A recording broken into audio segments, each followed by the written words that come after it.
السلام علیکم دوستوں، آج ہم ایک ایسے ملک پر بات کریں گے جس کے بارے میں آپ نے کم ہی سنا ہوگا یا آپ میں سے کم لوگوں کو ہی پتہ ہوگا کہ اس نام کا بھی ملک ہے۔ افریقہ دنیا کا سب سے بڑا براعظم، جہاں سونا، ہیرے اور تیل جیسے قدرتی خزانے زمین سے نکلتے ہیں، مگر اس کے باوجود یہاں کے لوگ بھوک اور افلاس کے دلدل میں کیوں پھنسے ہیں؟ یہ ایک ایسی حقیقت ہے جس سے دنیا منہ موڑتی ہے، لیکن جب ظلم حد سے بڑھ جاتا ہے تو اس زمین پر ابراہیم تراورے جیسا لیڈر ابھرتا ہے۔ دوستو، آپ نے اس سے پہلے شاید برکینا فاسو کا نام نہیں سنا ہوگا، لیکن آج ایک شخص کی بہادری کی وجہ سے دنیا کا غریب ترین ملک پوری دنیا میں مشہور ہو چکا ہے، جو یورپ کی آنکھوں میں آنکھیں ڈال کر کہتا ہے، میں تمہارے جھوٹ کو بے نقاب کروں گا، میں سب دیکھ رہا ہوں، ریکارڈ کر رہا ہوں اور آج میں تمہارا نقاب اتار دوں گا۔ کیوں یورپ اسے ختم کرنا چاہتا ہے؟ برکینا فاسو میں زندگی کیسی ہے؟ اسلام اس خطے میں کیسے پہنچا؟ اور ابراہیم تراورے نے روس کے ساتھ مل کر کون سا اہم منصوبہ شروع کیا جس نے یورپ اور امریکہ کو بوکھلا دیا؟ آئیے اس ویڈیو میں ان سب رازوں سے پردہ اٹھاتے ہیں۔ دوستوں، دہشت گردی صرف بندوق سے نہیں ہوتی۔ جب کسی ملک کے وسائل، روٹی اور گھر چھین لیے جائیں، یہ بھی ایک قسم کی دہشت گردی ہے جسے ہم معاشی دہشت گردی کہتے ہیں۔ افریقہ پر یورپ کی معاشی دہشت گردی اس کی سب سے بڑی مثال ہے۔ ابراہیم تراورے ایک 37 سالہ مسلم نوجوان مغرب کی دنیا کے لیے کیوں خطرہ بن گیا؟ اس نے ایسا کیا کیا کہ اسے قتل کرنے کی سازشیں ہو رہی ہیں؟ آج ہم آپ کو ایسی حیران کن باتیں بتائیں گے جو آپ کے لیے نئی ہوں گی۔ شاید آپ نے برکینا فاسو کا نام پہلی دفعہ سنا ہو، لیکن اس ملک کا ایک بہادر لیڈر آج پوری دنیا میں چھایا ہوا ہے۔ ابراہیم تراورے نے 2009 میں فوج جوائن کی اور اپنی بہادری کی بدولت 2020 میں کیپٹن بن گیا، لیکن جب بات اپنے ملک کے وقار اور ظلم کے خلاف لڑائی کی آتی ہے تو یہ نوجوان پورے یورپ کو چیلنج کر دیتا ہے۔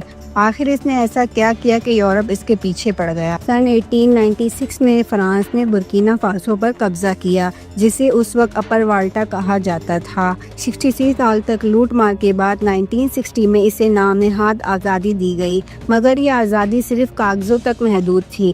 فرانس نے کپاس اور سونا لوٹا اور مقامی لوگوں سے غلاموں کی طرح کام کروایا، بدلے میں انہیں صرف زندہ رہنے کی اجازت دی گئی۔ برکینا فاسو میں فرانس نے اپنی مرضی کے سیاستدان بٹھائے جو اس کی ایما پر چلتے تھے۔ افریقہ کی 30% سے زیادہ آبادی نوجوانوں پر مشتمل ہے جو ایسی جمہوریت نہیں چاہتے جس میں صرف بھوک اور ظلم ملے۔ اس لیے 2022 میں ابراہیم تراورے نے فوجی بغاوت، کٹ پتلی سیاستدانوں کو نکال دیا اور فرانس کی حکومت ختم کی جو ایک صدی سے اس ملک کو لوٹ رہا تھا۔ ابراہیم تراورے کا نعرہ تھا کہ ہمارے وسائل صرف ہمارے لیے ہیں اور اسے کوئی اور استعمال نہیں کر سکتا۔ کیا آپ جانتے ہیں افریقہ میں دنیا کے 40% مسلمان رہتے ہیں؟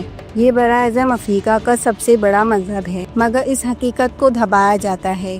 یورپ کی ترقی کے پیچھے افریقہ کے وسائل کی لوٹ مار ہے۔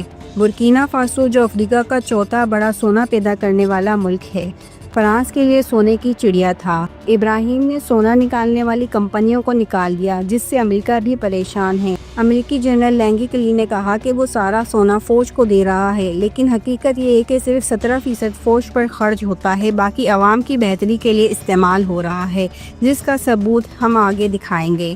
برکینا فاسو کا پرچم سرخ اور سبز رنگ کا پرچم جس کے بیچ میں ایک پیلا ستارہ ہے۔ سرخ انقلاب کی نشانی ہے، سبز ترقی اور زراعت کی، اور ستارہ عوامی جدوجہد کی رہنمائی کا۔ ابراہیم نے گولڈ مائن کمپنی کو $80 ملین ادا کر کے نکالا اور مقامی ریفائنری شروع کی۔ ابراہیم نے مالی اور نائجر سے اتحاد بنایا اور اسے پورے افریقہ میں پھیلانا چاہتا تھا تاکہ یورپ کا مقابلہ کیا جا سکے۔ ماضی میں ایسی کوشش کرنے والے لوگوں کو خاموشی سے قتل کر دیا گیا۔ ابراہیم کے خلاف بھی سازشیں ہو رہی ہیں، لیکن افریقہ کے نوجوان اس کے ساتھ ہیں۔ روس کے ساتھ اس کی شراکت نے یورپ اور امریکہ کو ہلا کر رکھ دیا، کیونکہ صحت، تعلیم اور نیوکلیئر پروگرام کے معاہدوں سے یورپ خوفزدہ ہے۔ چین بھی اس کا ساتھ دے رہا ہے۔ ابراہیم کہتا ہے کہ وہ صرف اللہ سے ڈرتا ہے۔ آج بھی برکینا فاسو میں روس کے جھنڈے نظر آتے ہیں جو فرانس کے خلاف بغاوت کی علامت ہیں۔ پچھلے 2 سالوں میں ابراہیم نے کئی منصوبے شروع کیے۔ ٹماٹر پیسٹ کا پلانٹ بنایا گیا جس سے روزگار کے مواقع پیدا ہوئے۔ سڑکیں بنائی گئیں، سولر سسٹم نصب کیے گئے اور صحت کے نظام کو بہتر بنایا گیا۔ چین کی مدد سے پانی کے فلٹر پلانٹس اور ڈیم بنائے گئے۔ بغیر سود کا بینک قائم کیا گیا تاکہ لوگ قرض لے سکیں۔ یہ سب صرف 2 سال میں ہوا۔ برکینا فاسو کا نام 1984 میں تھامس سنکارا نے رکھا، جس کا مطلب ہے عزت دار لوگوں کی سرزمین۔ اس نے کاجو اور کپاس کی پروسیسنگ کے پلانٹ لگائے۔ تھامس سنکارا نے کاجو اور کپاس کی پروسیسنگ کے پلانٹ لگائے تاکہ خام مال کے بجائے تیار مصنوعات فروخت ہوں۔ اب موجودہ وقت میں ایئرپورٹس کو اپ گریڈ کیا جا رہا ہے اور چین کے تعاون سے جدید ہسپتال بنائے جا رہے ہیں۔